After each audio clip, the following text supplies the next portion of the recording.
And ఈసారి నేను ఆగను. ఈసారి మీరు నా ఫ్రెండ్స్కి కూడా చెప్పాను, మీరు ఎక్కడైనా బూతులు కమెంట్స్ చూస్తే నేను I'm going to go to the police, I'm going to use my influence this time. మీ ఇంటి వరకు వస్తాను, మీ అమ్మ నాన్నని, మీ అక్క చెల్లెల్ని చూపిస్తాను, ఇదిగోండి మీ అబ్బాయి ఇట్లా బూతులు రాస్తున్నారు ఒక వ్యక్తి గురించి. అప్పుడు మీరు వాళ్ళని జవాబు ఇవ్వాలి, నాకు ಕಾದು. ವರ್ಷಗಳು ಕಳೆದರೂ ನಿಲ್ಲದ ಅವಾಚ್ಯ ನಿಂದನೆ, ಟ್ರೋಲರ್ಗಳ ವಿರುದ್ಧ ಕಾನೂನು ಸಮರಕ್ಕೆ ಮುಂದಾದ ರೇಣು ದೇಸಾಯಿ.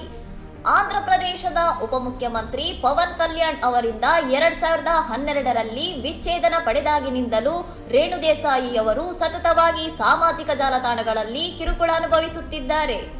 ಇತ್ತೀಚೆಗೆ ಬೀದಿ ನಾಯಿಗಳ ವಿಚಾರವಾಗಿ ಸುದ್ದಿಗೋಷ್ಠಿ ನಡೆಸಿದ ಬಳಿಕ ಟ್ರೋಲಿಂಗ್ ಮಿತಿ ಮೀರಿದ್ದು ಅಶ್ಲೀಲ ಭಾಷೆ ಬಳಸಿ ನಿಂದಿಸುವವರ ವಿರುದ್ಧ ಸೈಬರ್ ಪೊಲೀಸರಿಗೆ ದೂರು ನೀಡಲು ನಟಿ ನಿರ್ಧರಿಸಿದ್ದಾರೆ.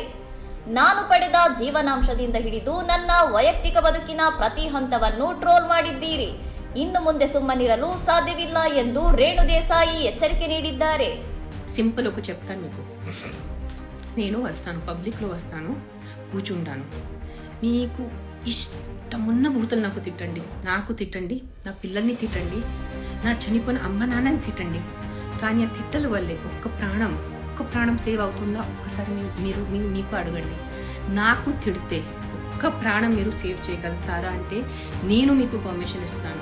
ఇష్టమున్న క్రియేటివ్ ఉన్న లేని ಪ್ರಪಂಚಂలో ಬೂತಲು నాకు ತಿಟ್ಟಂడి. ತಮ್ಮ ಕೆಲಸ ಅಥವಾ ನಟನೆಯ ಬಗ್ಗೆ ವಿಮರ್ಶೆ ಮಾಡುವುದು ವಾಕ್ ಸ್ವಾತಂತ್ರ್ಯ, ಆದರೆ ಪ್ರತಿ ಬಾರಿ ವೈಯಕ್ತಿಕ ಜೀವನವನ್ನು ಎಳೆದು ತಂದು ಅವಮಾನಿಸುವುದು ಸರಿಯಲ್ಲ ಎಂದು ಅವರು ಭಾವುಕರಾಗಿ ನುಡಿದಿದ್ದಾರೆ. ನಿಂದನೆ ಮಾಡುವವರು ಎಲ್ಲೇ ಇದ್ದರೂ ಸೈಬರ್ ಪೊಲೀಸರ ಮೂಲಕ ಪತ್ತೆ ಹಚ್ಚಿ ಬಂಧಿಸುವುದನ್ನು ಖಚಿತಪಡಿಸಿಕೊಳ್ಳುತ್ತೇನೆ ಎಂದು ಹೇಳುವ ಮೂಲಕ ಕಿಡಿಗೇಡಿಗಳಿಗೆ ಖಡಕ್ ಸಂದೇಶ ರವಾನಿಸಿದ್ದಾರೆ. ಇನ್ನಷ್ಟು ಸುದ್ದಿಗಳಿಗಾಗಿ ನೋಡ್ತಾ ಇರಿ ಸೌರಂ ಟಿವಿ.